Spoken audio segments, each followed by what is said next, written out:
दूरदर्शन किसान चैनल चौपाल चर्चा की टीम पहुंची हरियाणा के जिला नूह मेवात गांव बरोटा में।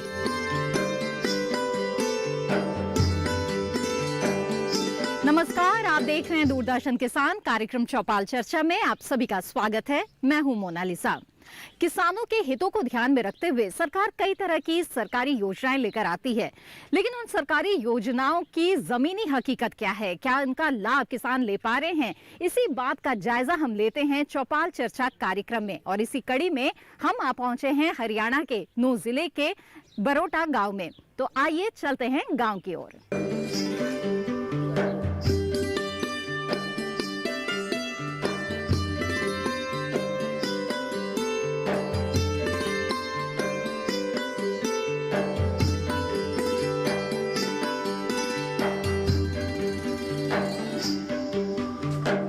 तो जैसे कि आप देख रहे हैं कि हम हरियाणा के नूह जिले के बरोटा गांव में मौजूद है और यहाँ पर साथी किसान हमारे साथ इस चौपाल पर हैं, जिनसे हम बातचीत करेंगे और सरकारी योजनाओं का जायजा लेंगे, देखेंगे कि इन्हें कितनी जानकारी है और कितना लाभ ले पा रहे हैं सरकारी योजना का। तो आइए बातचीत का सिलसिला शुरू करते हैं और बातचीत करते हैं। सबसे पहले मैं चाहूंगी कि आप अपना परिचय हमें दे दें, अपना नाम बताएं कृपया। मेरा नाम सुरेंद्र कुमार, नंबरदार गांव बारोटा जी। आपसे मैं जानना चाहती हूँ कि जो फसल अवशेष है उसका प्रबंधन आप लोग किस तरह से करते हैं। खास तौर पर हम देखते हैं कि पराली जो होती है, धान की पराली, उसको जलाने से बहुत नुकसान भी होता है। तो चाहे धान की पराली हो या फिर अन्य फसलें हैं, उनके अवशेष का प्रबंधन किस तरह से करते हैं? देखिए मैम, ये भी बहुत एक अहम मुद्दा है आज का, क्योंकि हम एनसीआर में आते हैं और दिल्ली के बहुत समीप है और हम पे बार बार लांछन ये लगता है कि दिल्ली वाले सीधे से उंगली हरियाणा पे करते हैं। पर मैं आपको इस चैनल के माध्यम से आपको आश्वस्त करता हूं कि मैं मेवात जिले से बिलोंग करता हूं। हमारे यहाँ एक तिनका पराली का जलाया नहीं जाता है जी। अब आपने पूछा कि हम कैसे मैनेजमेंट करते हैं। नंबर 1, हम इसके अवशेषों को इकट्ठा करके अपने पशुओं को चारे के लिए मैन करते हैं। अच्छा। जो बच जाता है हम उसको खेत में बिखेर देते हैं और बिखेरने के बाद उसको जोत देते हैं जी। अब आगे बात टेक्निकली। अब हमारे डॉक्टर साहिबानों द्वारा, कृषि विभाग के अधिकारियों द्वारा, कृषि विज्ञान केंद्र मेडकोला के द्वारा, पूसा के अधिकारी हमारे पिछले 1 साल से हमारा बहुत बड़ा सहयोग सहभागी रहे हैं। वो भी हमें डीकम्पोस्ट के बारे में बताते हैं जी। अभी जैसे पीछे से प्रोग्राम हुआ था केवी के बावल के अंदर, वहां भी इस बात पे जोर दिया गया था कि मात्र एक 20 रुपए की शीशी है जी जी। हमने इसको सिर्फ इतना करना है, जमींदार को थोड़ा सा दुखे पाना है कि उसको, फर्स्ट ऑफ ऑल हमें इस चीज की नौबत नहीं पड़ती क्योंकि हमारे यहाँ हाथ से कटाई होती है जी। और वो हार्वेस्टिंग जो करते हैं उनके लिए थोड़ी सी दिक्कत है, ठीक है। सो फिर भी हम इस 20 रुपए की शीशी में और दूसरी 2-4 चीजें मिला करके हम खेत में इसमें स्प्रे कर देते हैं। So after some days only, कुछ दिन के बाद ये बिल्कुल गड़ जाएगी और वो जुताई में आ जाएगी। वो हमारी खेत की ओसी भी बढ़ाएगी, पीएच भी बढ़ाएगी और नाइट्रोजन की पूर्ति करेगी और अन्य जो भी है न्यूट्रिएंट्स है उनकी भी आपूर्ति करती है जी। चलिए आगे बढ़ते हैं और कुछ और किसानों से यहाँ पर बातचीत करते हैं। कृपया आप अपना नाम बताएं हमें और आपसे भी जानना चाहेंगे हम सरकारी योजनाओं के बारे में कितनी जानकारी आप रखते हैं। महेंद्र नाम हूँ, गाँव बारोटा जी। महेंद्र जी, हमें ये बताइए कि जो फसल अवशेष होता है आपके खेतों का, उसका प्रबंधन आप लोग कैसे करते हैं? हम चारा के लिए कर लेते हैं, मतलब जो है उसको कटवा कर अपने पशुओं के लिए, चारा के लिए यूज कर लेते हैं जी। यानी कि जो फसल जलाने की जो समस्या है और इस तरह की समस्या आपके क्षेत्र में बिल्कुल नहीं है? नहीं, हमारे यहाँ नहीं जी। बहुत बहुत धन्यवाद। कृपया आप अपना नाम बताएं, आपसे भी हम जानना चाहेंगे सरकारी योजनाओं के बारे में। नेम परवीन है जी। प्रवीण जी, आपसे जानना चाहेंगे कि जो फसलों का अवशेष होता है वो किस तरह से उसका निस्तारण आप लोग करते हैं, क्या करते हैं उस फसलों के अवशेष का? मैम, फसलों का अवशेष का हम ज़्यादातर तो अपने चारा के लिए यूज़ करते हैं और वैसे हमारे यहाँ पे कोई पराली वगैरह तो कोई जलाता ही नहीं है। जो भी बाकी बचता है थोड़ा बहुत, तो उसको हम अपने खेतों में बखेर के उसको मतलब हैरो वगैरह से जोत देते हैं, ट्रैक्टर वगैरह से जुताई कर देते हैं जी। बहुत अच्छी बात है। आइए आगे बढ़े, यहाँ पर कुछ और किसानों से मैं बात करना चाहूंगी। कृपया आप भी अपना नाम बताएं हमें। वीरेंद्र कुमार जी। जी, क्या आपसे जानना चाहेंगे कि जो फसलों का अवशेष होता है आपके खेतों में, क्या करते हैं उसका? वो उसके चारे में काम करते हैं हम, वैसे खराब नहीं करते। जलाते नहीं। जी बिल्कुल, बहुत बहुत धन्यवाद आपका।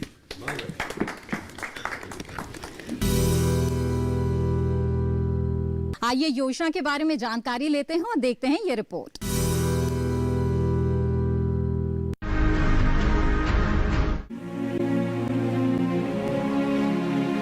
भारत में खेती से बचे अवशेष करीब 31 करोड़ 70 लाख टन होने का अनुमान है, जिसमें से धान के अवशेष या पराली 51 से 57% तक होती है।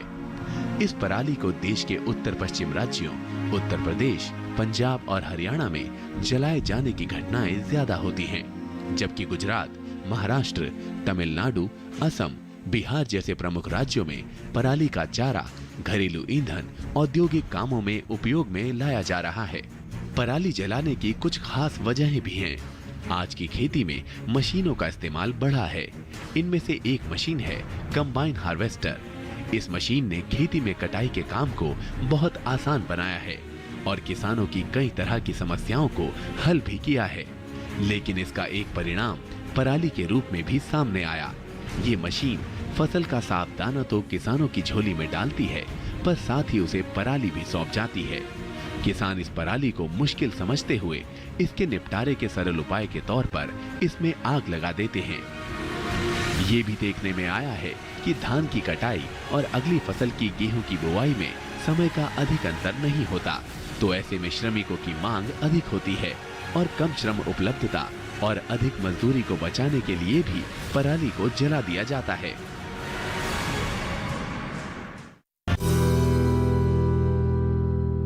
कार्यक्रम चौपाल चर्चा में फिलहाल वक्त हो गया है एक छोटे से ब्रेक का। हम जल्द हाजिर होंगे। आप बने रहें दूरदर्शन किसान पर। सूखा हो या बेमौसम की बरखा हो, कीड़ा लगे खेत में या दुविधा हो, बहुत ही कम प्रीमियम पे पूरी हो भरपाई, फसल बीमित रहे कटाई के बाद भी भाई। हाँ, ऋणी या अऋणी अब हर किसान लाभ उठाए। एक मौसम कदर है, सब किसान बीमा कराए। प्रधानमंत्री फसल बीमा योजना से हर किसान मुस्काए। कृषि और किसान कल्याण मंत्रालय द्वारा किसान हित में जारी। प्रकृति गजब की ताकत है इसमें। बारिश की रिमझिम फुहारों को ही लीजिए। जब सही समय पर मिट्टी पर गिरें तो खेतों में किसान की मेहनत रंग लाती है।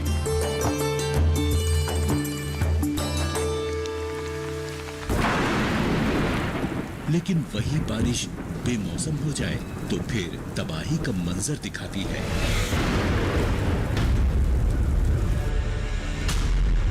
लेकिन क्यों रहे किसान के घर की खुशियां प्रकृति पर निर्भर, जब बन सकता है वो आत्मनिर्भर।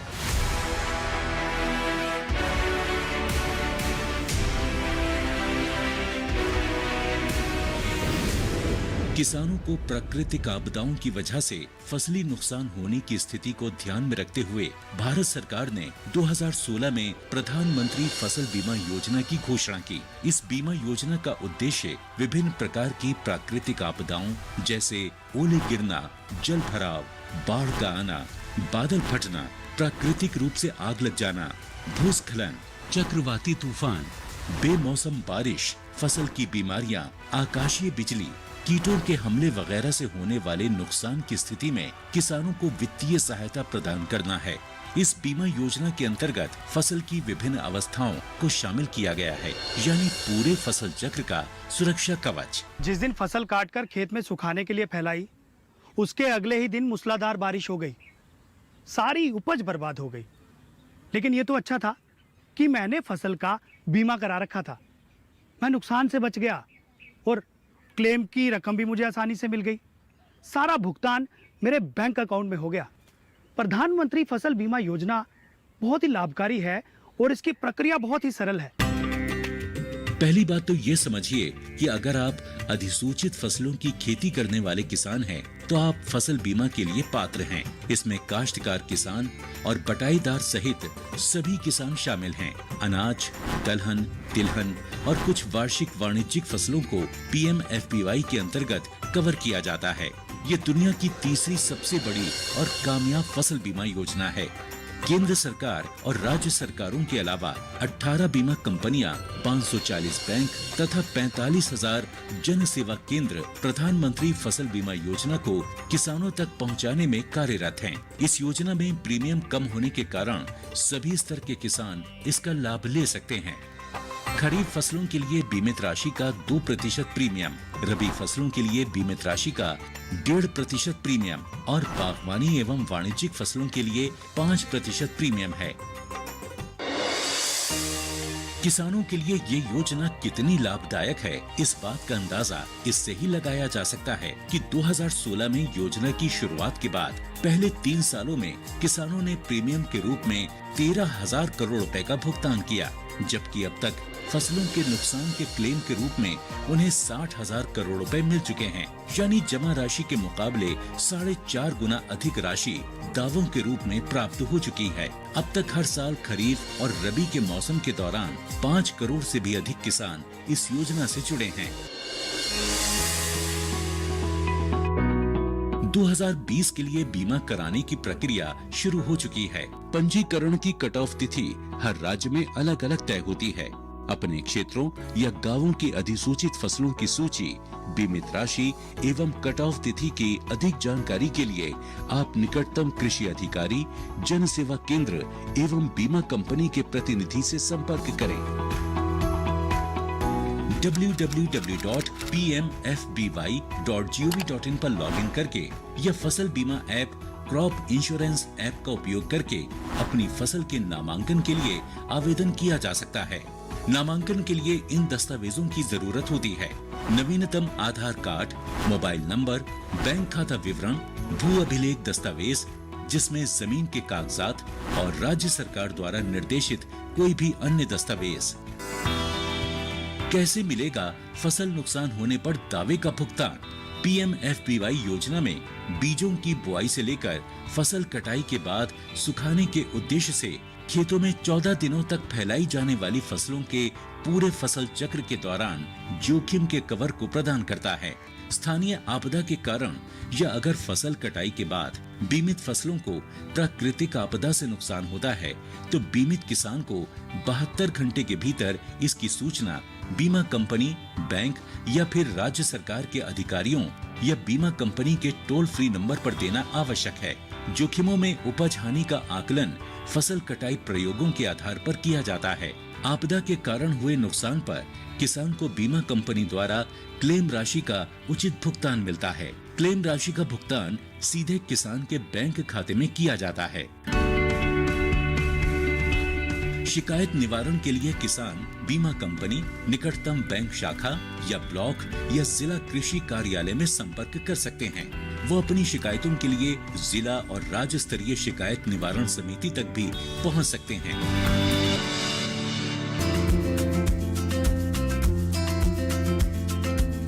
दरअसल पहले सभी ऋणी किसान जो बैंकों या वित्तीय संस्थानों से मौसमी कृषि ऋण या KCC का लाभ उठा रहे थे, उन्हें अनिवार्य रूप से इस योजना में शामिल किया जाता था। लेकिन फरवरी 2020 में किसानों के हित में नामांकन प्रक्रिया में एक बड़ा बदलाव करते हुए अब इस योजना को सभी किसानों के लिए स्वैच्छिक कर दिया गया है। प्रधानमंत्री फसल बीमा योजना किसानों को उनकी मेहनत से उगाई फसल को सुरक्षित करके देश को आत्मनिर्भर बनाने की दिशा में अहम कदम साबित हो रही है। जब किसान बढ़ेगा प्रकृति निर्भरता से आत्मनिर्भरता की ओर, तभी तो बनता है आत्मनिर्भर राष्ट्र।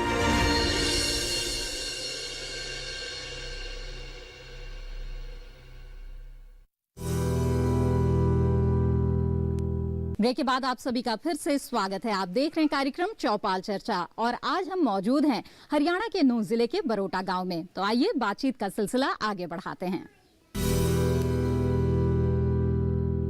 आइए चौपाल चर्चा में बातचीत का जो सिलसिला है उसको आगे बढ़ाते हैं। कुछ और किसानों से आइए बात करें। कृपया आप हमें अपना नाम बताएं। परमानंद जी, आपसे जानना चाहूंगी कि आपके खेतों का जो फसल का जो अवशेष होता है वो उसका आप लोग किस तरह से प्रबंधन करते हैं? उसका तो जी तकरीबन हमारे यहाँ 90% चारे में यूज है। अच्छा, तो हमारे यहाँ बचता ही नहीं, क्या आग लगाई जाए या कुछ और काम किया। जब चारे में यूज हो जाता है तो उसकी जरूरत ही नहीं किसी चीज की आग लगाने की। और बाकी बचा जो फसल है उसके लिए हमारे कभी... बचता ही नहीं असलियत। तो हमारे कोई 2-4% बचेगा, हमारे तो बचता ही नहीं बिल्कुल भी। जी जी बिल्कुल, बहुत बहुत धन्यवाद। कृपया आप अपना नाम बताइए, आपसे भी हम जानकारी चाहेंगे। जब कौन नाम है जी, गांव बारोटा। जी, फसल अवशेष प्रबंधन के बारे में क्या आप लोगों को समय समय पर जानकारी दी जाती है कि किस तरह से इसका जो इस्तेमाल है वो बेहतर तरीके से आप लोग कर सकते हैं, और आप लोग क्या करते हैं आमतौर पर? हाँ जी, ये तो बार बार बताते रहते हैं। जो फसल बोनी है वो टाइम पे बोते हैं। जो फसल कटाई के बाद जो फसल का अवशेष बचता है उसके लिए उसका हमारे यहाँ तो बचता ही नहीं है जी। 100% कटाई मतलब चारे में यूज होता है, इधर नहीं बचता कोई। जी बिल्कुल, बहुत बहुत धन्यवाद आपका। आपसे भी मैं जानना चाहूंगी योजनाओं के बारे में, बताएं कृपया अपना नाम हमें। मेरा नाम जगदीश है जी, गांव बारोटा, तहसील नू, जिला नू। जी, अच्छा, आपसे जानना चाहूंगी फसल अवशेष प्रबंधन कैसे करते हैं आप लोग? ये जो हम तो जो है अपने चारा जो है सारा जितना भी पैदा होता है वो चारा पशुओं के लिए ले आते हैं, पशुओं के काम में ले लेते हैं। और जो वैसे जो पराली जो है उसको जो हम अपने चारा में ले लेते हैं और उसको फैला के थोड़े बच्ची जोत में ले ले, जुताई कर देते हैं जी। अच्छा, जुताई कर देते हैं खेतों में? हाँ जी, तो उसको कोई जो है जड़ाता नहीं है। जी जी, तो खेतों में जुताई करने से क्या लाभ होता है? उससे थोड़ी बहुत जो है मिट्टी लगने थे उसके खाद बन जाती है और खाद जो फसल में काम आ जाती है। जी, आइए किसानों से बातचीत को यहाँ पर जारी रखते हैं, और कृपया आप अपना नाम बताएंगे हमें और बताइए। राजवीर, गांव बारोटा। जी, जानना चाहेंगे आपसे कि आपके क्षेत्र में फसल अवशेष प्रबंधन जो है वो किसान किस तरह से जागरूकता से कर रहे हैं? क्या इसके बारे में समय समय पर आप लोग को जानकारी दी जाती रही है? मैडम, ये तो सभी बता रहे हैं, सारे जमींदारों ने जो बताया है वही है। हमारे यहाँ पराली को बिल्कुल कभी नहीं, कोई किसान नहीं जलाता।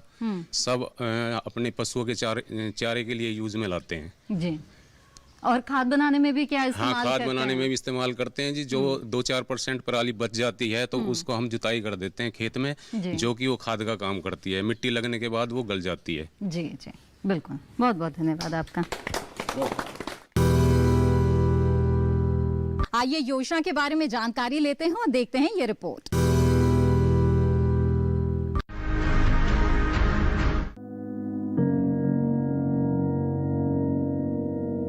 पराली को जलाने से मनुष्य और मवेशी, मानव और मिट्टी सभी पर खराब असर पड़ रहा है। कई अध्ययनों से ये बात सामने आई है कि इससे कई तरह के जीवों के जीवन को नुकसान पहुंच रहा है। इनमें ऐसे जीव भी हैं जो खेती के लिए लाभकारी होते हैं। पराली जलाने से ग्रीन हाउस गैसें निकलती हैं।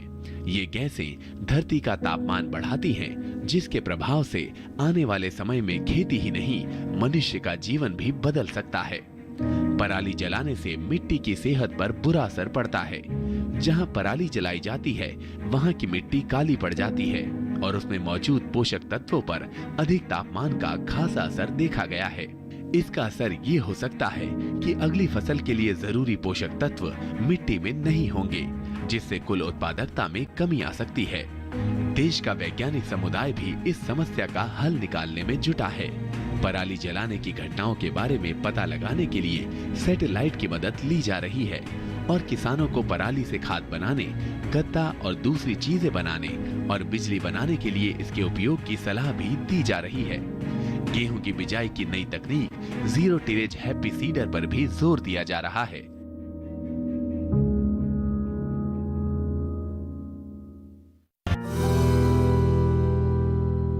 कार्यक्रम चौपाल चर्चा में फिलहाल वक्त हो गया है एक छोटे से ब्रेक का। हम जल्द हाजिर होंगे। आप बने रहें दूरदर्शन किसान पर। किसान भाइयों, गांठ बांध लो, गांठ बांध लो। बहुत बहुत है काम की, समृद्धि के पैगाम की।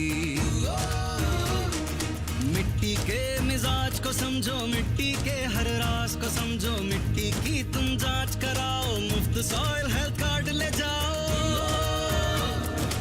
भी मुनासिब बीज लगाओ, सही किस्म की खाद ले आओ, जितनी जरूरी उतनी डालो, सही मात्रा खुद पहचानो, इसको अपना मंत्र बना लो, मिट्टी की सेहत तो जानो। बात बहुत है काम की, कम लागत अधिक वरदान की, किसान भाइयों गांठ बांध लो। आज ही मिट्टी की जांच कराएं, राज्य सरकार के कृषि अधिकारी से संपर्क करें और मुफ्त में सॉइल हेल्थ कार्ड पाएं। कृषि और किसान कल्याण मंत्रालय द्वारा किसान हित में जारी। क्या बात है भाई, आजकल तो काफी खुश नजर आ रहे हो। क्यों ना हो, अब मैं ऑर्गेनिक खेती जो कर रहा हूँ ये पूरा प्राकृतिक है, ऑर्गेनिक है। इसमें हमारे खेत, हमारी फसल और हमारी जेब सब फायदे में होते हैं और इसमें लागत भी कम है। जी हाँ, आप भी ऑर्गेनिक खाद का प्रयोग करें, अपनी फसल और मिट्टी को तंदुरुस्त बनाएं और आपकी आमदनी में इजाफा करें। अधिक जानकारी के लिए किसान call centre toll free number 1800-180-1551 पर कॉल करें और लॉग ऑन करें kisan.gov.in और farmer.gov.in। कृषि और किसान कल्याण मंत्रालय द्वारा किसान हित में जारी।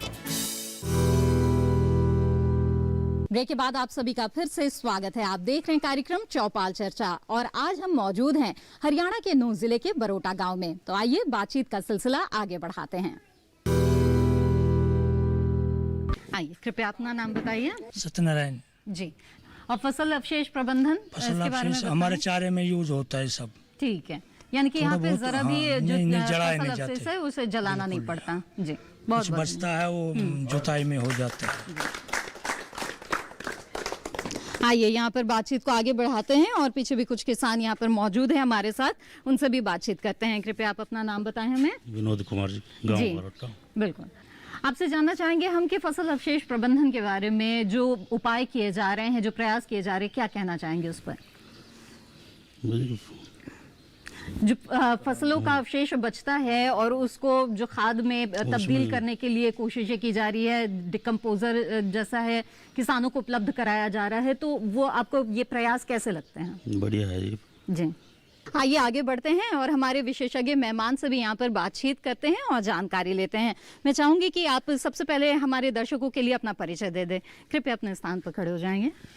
मैं डॉक्टर एनवी कुंभारे प्रभारी हूँ भारतीय कृषि प्रौद्योगिकी सूचना केंद्र अटिक और भारतीय कृषि अनुसंधान संस्थान पूसा से। जी डॉक्टर कुमारी, यहाँ पे हमने किसानों से बातचीत की है और बहुत अच्छी बात इस गांव में हमें देखने को मिली है कि यहाँ पर फसल अवशेष को किसान जलाते नहीं है, खास तौर पे उसका चारे के रूप में इस्तेमाल करते हैं और बहुत थोड़ा सा जो भी बचता है उसको वो अपनी मिट्टी में ही जुताई कर देते हैं।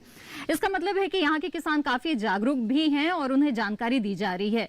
इसके साथ ही आपसे मैं जानना चाहूंगी कि उन्हें और क्या सुझाव देना चाहेंगे आपके और बेहतर तरीके से कैसे इस जो भी फसल अवशेष होता है उसका वो प्रबंधन कर सकते हैं? सही बात कहा मैडम। इस गांव के हम लोग इस गांव में भारतीय कृषि अनुसंधान संस्थान के बायोटेक किसान हब परियोजना है भारत सरकार की, उसके तहत आ रहे हैं और नई नई टेक्नोलॉजी का हम लोग डेमोन्स्ट्रेशन करते हैं, नई नई टेक्नोलॉजी किसानों तक पहुंचाने के लिए प्रयास करते हैं। आज का जो विजिट हमने जो किया है तो इसमें हम लोग अवशेष प्रबंधन के लिए किसानों को प्रमोट कर रहे हैं। आप देखेंगे कि दिल्ली एनसीआर में कितना प्रदूषण छाया हुआ है और खुशी की बात यह है कि इस गाँव के किसान जो है बहुत जागरूक है और पराली को जलाते नहीं है। बिल्कुल। और पशु चारे में पराली का इस्तेमाल करते हैं और कुछ 10% की तरफ जो अवशेष है उसको वो जमीन में ही गलाते हैं। तो मैं किसान भाइयों को आज बताना चाहूंगा कि भारतीय कृषि अनुसंधान संस्थान की तरफ से ये कंपोस्ट का टीका जो पूसा डिकम्पोजर बोलते हैं इसको विकसित किया है और ये बहुत ही अच्छा है। और ये कंपोस्ट टीका 1 लीटर की बोतल है और ये 1 लीटर की बोतल 20 रुपए में मिलती है, मात्र 20 रुपए में।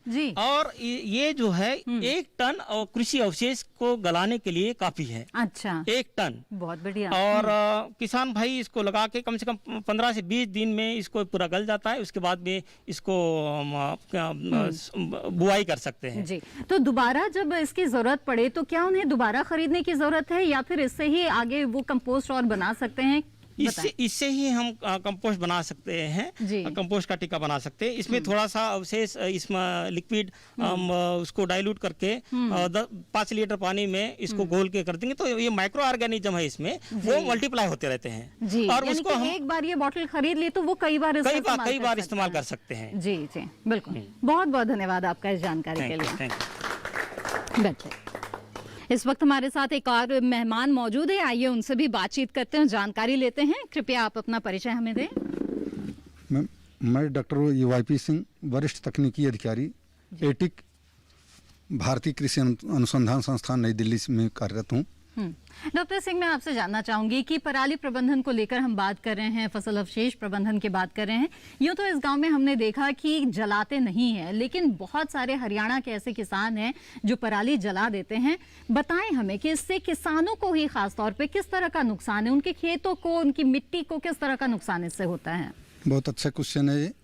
इससे किसानों को तो हो ही रहा है, साथ साथ पूरे वातावरण को, जो NCR में आजकल देख रहे हैं पूरा धुआं छाया हुआ है। और जो किसानों का है सबसे बड़े नुकसान है जो उनके लाभकारी बैक्टीरिया हैं, माइक्रो ऑर्गेनिज्म, वो भी उससे नष्ट हो जा रहे हैं, जिससे जो उनको क्या करे फायदा देने के लिए जो प्रोडक्शन में इंक्रीज करता बढ़ोतरी होती है, उसका भी नुकसान होने से उनकी पैदावार में घटोत्तरी हो रही है। इसलिए किसान भाइयों से ये हमारा अनुरोध है कि इसको जलाएं नहीं। हमारे यहाँ जो डिकम्पोजर है पूसा संस्थान द्वारा विकसित किया गया है, उसको यूज करें। ये जो एक लिक्विड में दिखा रहे थे डॉक्टर साहब, इसका हमारे यहाँ कैप्सूल फॉर्म में भी एक आ रहा है, जो 20 रुपए के एक कैप्सूल है और 4 कैप्सूल किसानों को दिया जाता है जी। और 4 कैप्सूल जो है 1 एकड़ के लिए पर्याप्त होता है और उसको लेके वो उससे भी वो कर सकते हैं जी। तो ये था हमारा आज का चौपाल चर्चा कार्यक्रम हरियाणा के नूंह जिले के बरोटा गांव से, जहां पर किसानों से हमने योजना के बारे में बातचीत की और देखा कि किसानों में कितनी जागरूकता है और योजना का लाभ भी ले रहे हैं। इसी तरह से योजना का जायजा लेकर हम आते रहेंगे इस कार्यक्रम के जरिए। फिलहाल हमें दीजिए इजाजत, आप बने रहिए दूरदर्शन किसान पर। नमस्कार।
के साथ बदलते भारत की